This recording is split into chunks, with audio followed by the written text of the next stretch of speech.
Megawati dari channel Mega 59. Perkenalkan, nama saya Megawati, orang biasa, bukan praktisi kesehatan ataupun dokter kandungan atau bidan, bukan teman-teman.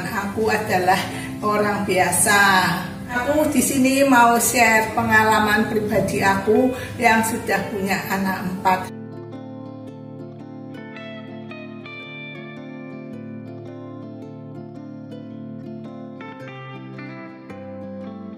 Pertama, bagaimana tahu kalau kita hamil?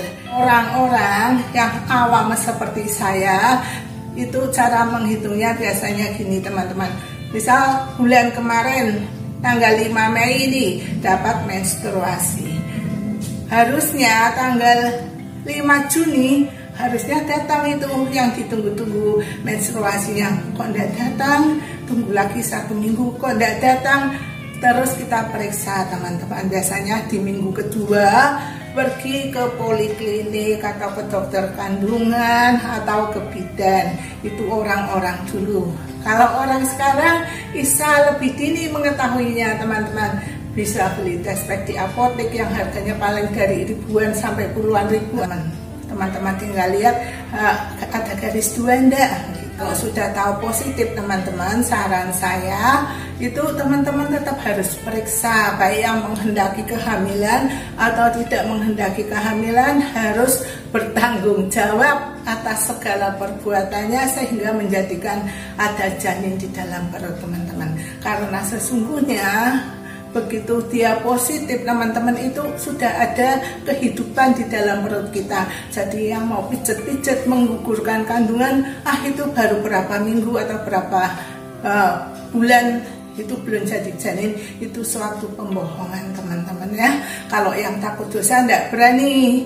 Mungkin ada dulu yang kurang pengetahuan atau kurang wawasan lah, dia mau dipijat, mau dikeluarkan, dikiranya itu belum jadi janin, tidak ada kehidupan.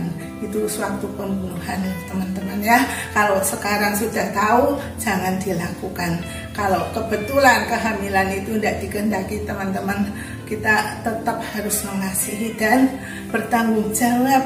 Karena kita berani berbuat, berani enaknya, harus berani bertanggung jawab. Soal nanti besarnya makan apa, sekolahnya gimana, itu nanti Tuhan yang ngurus teman-teman. Tuhan kasih titipan kepada teman-teman, tentu kasih bonus ya, buat kasih makan itu anak, buat kasih uang sekolah, tidak sekolah pakai sekolah yang internasional ataupun sekolah yang favorit teman-teman. Kalau nasibnya sudah ditentukan baik seperti aku teman-teman, aku sekolah di SD yang dulu itu temboknya jauh gede, bisa jadi manajer, bisa apa, itu sudah Tuhan yang ngasih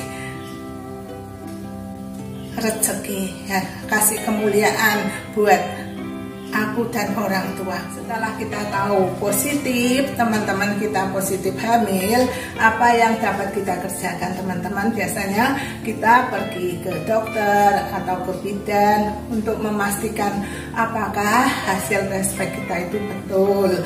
Terus nanti di sana teman-teman itu di USG biasanya ya, biar tahu posisi janin kita itu di dalam kandungan atau di luar kandungan. Karena ada teman-teman orang yang hamil di luar kandungan, misalnya di saluran telur atau apa, dan atau dokter kandungan akan memeriksa darah, kencing dan lain-lainnya teman-teman ya, selain USG itu untuk mendukung hasil pemeriksaan lengkapnya. Teman nanti dikasih obat-obatan atau vitamin yang menunjang. Biasanya itu dokter di trimester pertama itu ngasih asam folat teman-teman ya, vitamin C, ada DHA, ada itu tambah darah, zat besi, tapi tidak mesti teman-teman ya, itu tergantung dokternya ngasihnya apa. Biasanya cuma asam folat, ada juga teman-teman. Nanti teman-teman bisa melengkapinya melalui makanan yang akan aku jelaskan di belakang.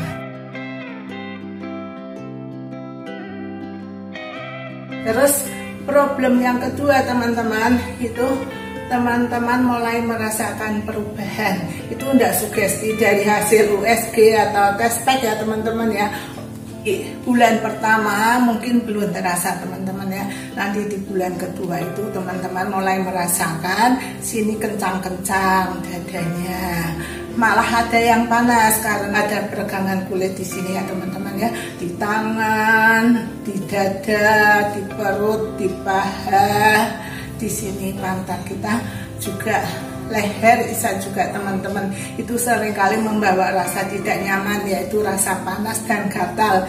Karena itu solusinya teman-teman, begitu teman-teman tahu hamil atau aku bahkan sebelumnya sudah membaluri tubuh saya, itu sudah suatu kebiasaan yang menyenangkan. Kita beri hand body, sehabis mandi dikasih hand body. Aku lapisi lagi teman-teman, seringnya kasih minyak zaitun atau minyak kelapa murni. Karena mau tidak mau nanti payudara itu membesar teman-teman, itu persiapan buat ASI, buat si titik nanti.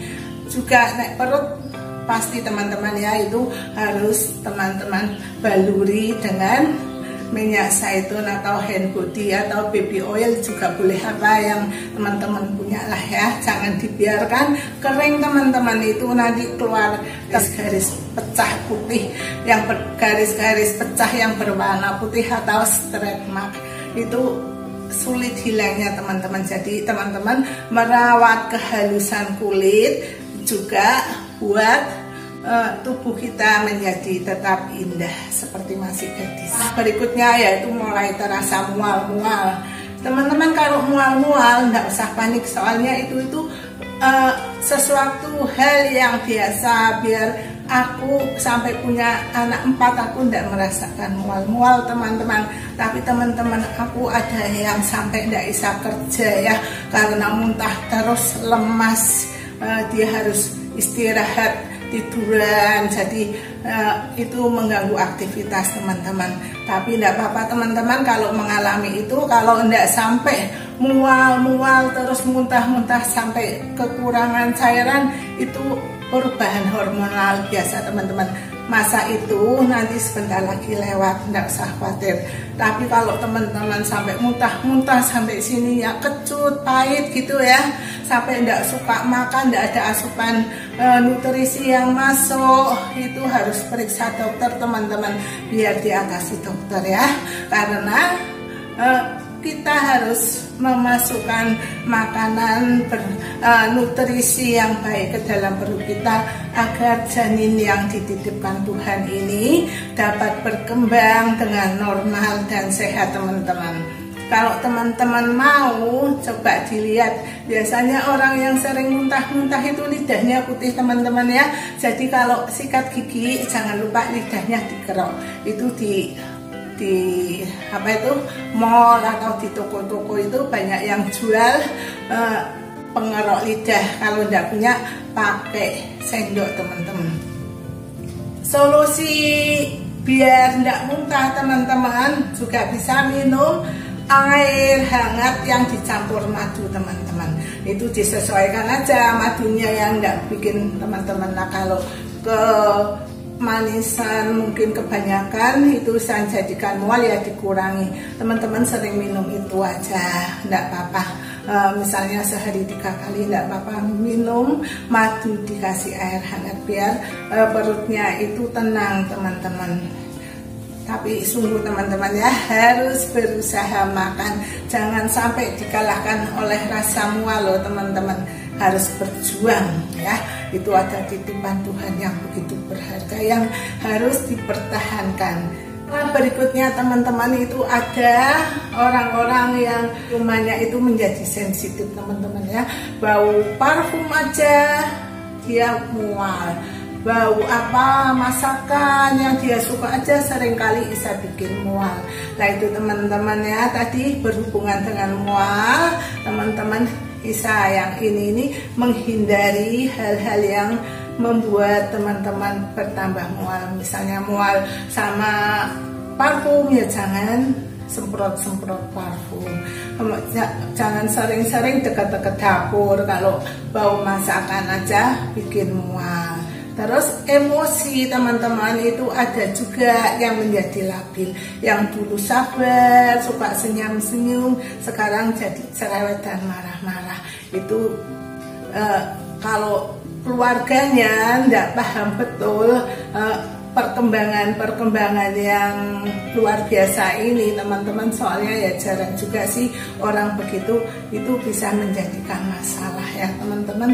Jadi alangkah baiknya kalau suami juga menonton video ini biar tahu kalau istrinya hamil. Jadi cerewet, jadi suka marah-marah, males, gampang capek, mual-mual, pusing, terkencing-kencing, sering ke belakang, perutnya sering kembung, badannya gatal-gatal atau apa, itu biar suami paham, nggak ketakutan ataupun ikut-ikut terpancing emosinya.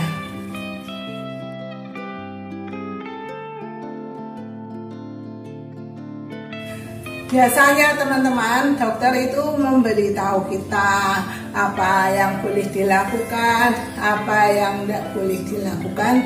Itu berkenaan dengan keselamatan janin dan ibu ya. Biasanya dokter ngasih tahu gini, jangan harap mengurangi aktivitas ya, aktivitas yang tidak perlu jangan dikerjakan teman-teman. Mengurangi bepergian yang jauh-jauh yang membuat capek. Kalau lagi pada musim corona ini teman-teman, jangan pergi-pergi ke tempat-tempat yang bisa membahayakan kita maupun janin teman-teman. Kitaran dulu pergi mall, pergi mana, taman hiburan apa, kita cari kesibukan dalam rumah, tidak ada habisnya teman-teman.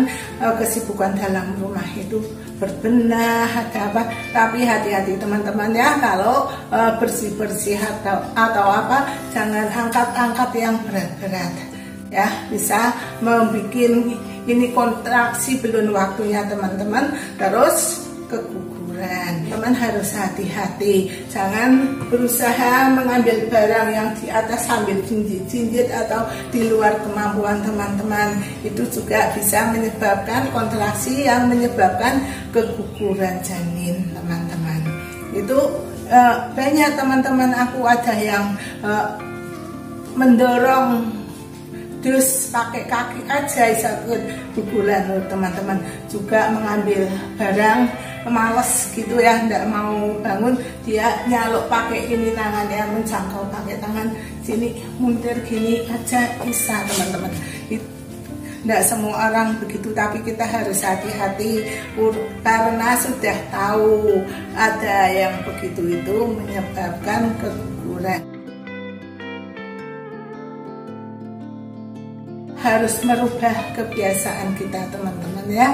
Misalnya dulu kita itu suka dugem, suka minum soda atau yang beralkohol, suka merokok, biar dikata orang modern, berhenti teman-teman demi bayi yang dikandung, biar teman-teman itu bayinya dikehendaki, dirindukan atau tidak diharapkan. Tetap teman-teman harus tahu kalau alkohol dan rokok serta minuman bersoda, obat-obatan yang tidak semestinya itu langsung keserap bayi di trimester pertama teman-teman. Itu kasihan nanti bayinya itu, satu bisa stres, dua bisa cacat teman-teman. Juga untuk teman-teman yang jaga kecantikan kulit, jangan dulu pakai ini pemutih wajah, itu katanya itu juga berefek negatif ke anak dalam rahim. Nanti di trimester berikutnya boleh teman-teman boleh facial, boleh memutihkan atau menghitamkan rambut, tidak apa-apa, tapi tetap minuman alkohol dan lain-lain tadi tidak boleh sepanjang kehamilan, bukan hanya trimester pertama tapi kedua dan ketiga dan selanjutnya. Kalau sudah bisa berhenti aja teman-teman, itu ajang buang uang itu ya, tahu rokok itu berapa satu itu slop itu ya, terus alkohol berapa itu, kalau ditabung aja teman-teman. Itu anakku itu aku suruh itu biar tahu harga nilai uang ya, tak suruh ambil kredit Vario, Honda Vario itu sehari 25.000, bisa bayar kontan, tapi biar dia tahu uang 25.000 itu dalam beberapa tahun, 3 tahun atau 4 tahun dapat Honda 1 teman-teman. Bayangkan kalau bertahun-tahun teman-teman uangnya dibuang buat beli alkohol, buat beli rokok dan apa-apa yang tidak berguna teman-teman. Itu bisa ditabung, bisa bikin showroom kendaraan bermotor teman-teman ya. Itu harus disadari, uang itu bisa ditabung buat sekolah dan pembiayaan anak-anak kita di kemudian hari. Berikutnya teman-teman, jangan konsumsi makanan mentah, misalnya sayur-sayuran mentah, lalapan itu memang sehat dan bagus buat orang-orang yang tidak hamil, tapi buat yang hamil jangan teman-teman. Kita tidak tahu kebersihan sayur-sayuran itu, mungkin kena semprot pestisida atau ada kucing yang barusan pipis kencing di situ, kita tidak tahu itu bawa macam-macam kuman, tokso, bakteri, itu akan merugikan kita dan anak yang ada dalam kandungan. Jangan juga makan makanan yang mentah-mentah, ikan mentah, daging mentah, itu sama aja teman-teman, mengandung bakteri maupun kuman yang tidak bisa ditolerir tubuh waktu hamil teman-teman. Bawa kecacatan, bawa hal yang tidak menyenangkan bagi ibu dan anak dalam kandungan. Telur mentah itu juga tidak boleh teman-teman. Kalau bapak-bapak kita tidak apa-apa ya, telur mentah katanya buat menaikkan stamina, libido atau apa istilahnya teman-teman. Tapi ibunya jangan ikut-ikut, itu takut tadi kena kuman dan bakteri teman-teman. Jadi kita harus makan yang baik, yang sehat, bukan hanya yang nikmat teman-teman. Teman-teman suka makan ikan, dulu ikan memang baik, tapi buat ini anak dalam rahim itu teman-teman sekarang harus mulai pilih-pilih, jangan makan ikan yang besar-besar ya, itu katanya mengandung merkuri lebih banyak daripada ikan-ikan kecil ya. Sekarang ganti jadi ikan kembung, ikan teri, ikan apa teman-teman ya, yang tidak mengandung merkuri. Jangan makan makanan yang memacu alergi teman-teman, misalnya udang, kepiting, itu memang proteinnya bagus, lemaknya bagus ya, mengandung DHA macam-macam, umpamanya tetap harus dikurangi teman-teman. Soalnya kalau teman-teman alergi terpaksa harus minum obat.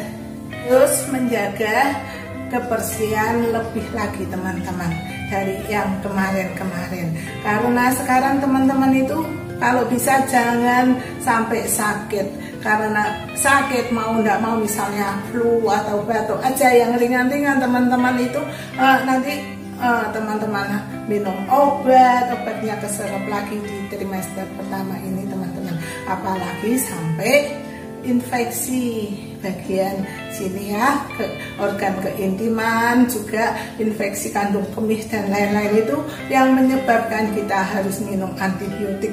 Itu harus dijaga teman-teman, jangan sampai kita sakit di trimester pertama dan di trimester berikutnya.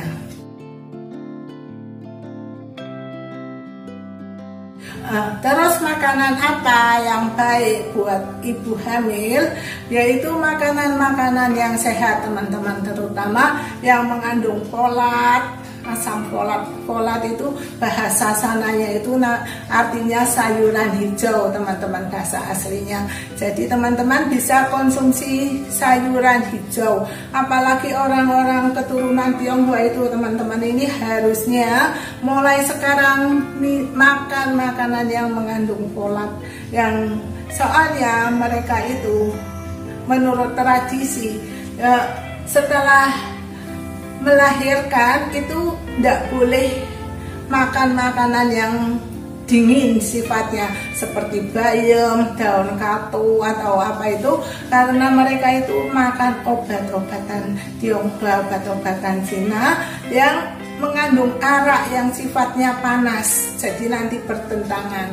Jadi mau tidak mau harusnya orang-orang Chinese itu harusnya makan makanan ini tadi ya, yang mengandung folat mulai sekarang.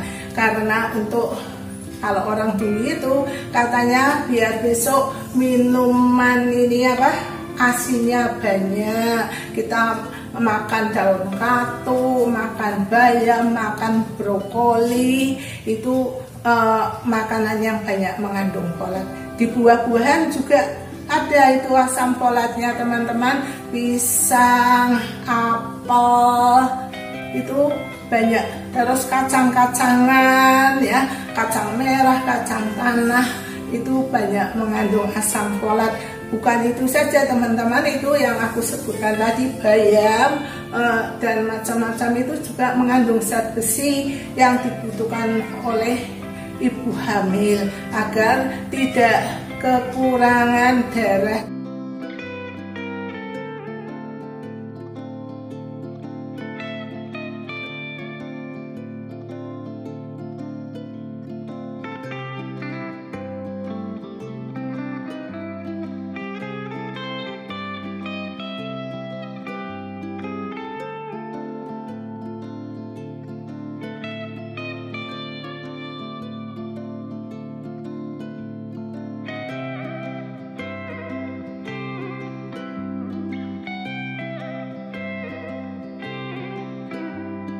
Trimester pertama boleh senam enggak?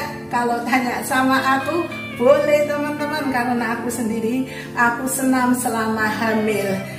Aku itu bekerja teman-teman dari pagi sampai jam 4 sore. Terus aku pulang rumah, aku masih punya sanggar senam. Itu aku pulang enggak bisa ngasuh dulu loh teman-teman. Aku itu sudah ditunggu teman-teman aku yang ikut senam di tempat aku. Nah itu teman-teman, aku mulai hamil pertama sampai mau melahirkan aku ngajar senam sendiri. Kecuali kalau aku sakit baru aku wakilkan ke adik iparku. Itu aku teman-teman, tapi jangan seperti aku, karena kenyataannya orang itu tiap orang punya kekuatan rahim yang beda-beda teman-teman. Jadi aku katakan teman-teman, ini juga menurut dokter sekarang itu katanya kalau trimester pertama itu harus hati-hati teman. Karena itu aku tidak berani kasih senam seperti yang dulu aku ajarkan ke teman-teman aku, karena tahu kondisinya sekarang itu ternyata ada sebagian orang yang tidak punya kekuatan rahim seperti aku teman-teman ya, ngebuat aja bayinya lahir malah gemuk-gemuk sehat-sehat teman-teman anak-anakku itu. Nah itu teman-teman ya, karena itu senam yang aku ajarkan juga senam yang sangat sederhana teman-teman, cuma buat bergerak agar teman-teman itu tidak loyo ya, tetap ada aktivitas, melatih pernapasan biar peredaran darahnya lancar, bukan untuk menguruskan badan atau menggemukkan badan loh teman-teman, tidak ada urusannya sama itu, cuma buat tubuh kita itu menjadi bugar dan peredaran darah kita menjadi lancar, tubuh juga tidak pegal-pegal. Cukup teman-teman apa yang aku share kali ini. Kalau masih ada lagi boleh ditanyakan di kolom komentar teman-teman. Terima kasih sudah menyaksikan video ini sampai selesai. Jangan lupa teman-teman bantu di subscribe dan di share ke teman-teman lainnya. Juga beri komentar yang membangun channel ini teman-teman, agar berguna bagi kita semua. Dadah, sampai jumpa lagi di video-video berikutnya.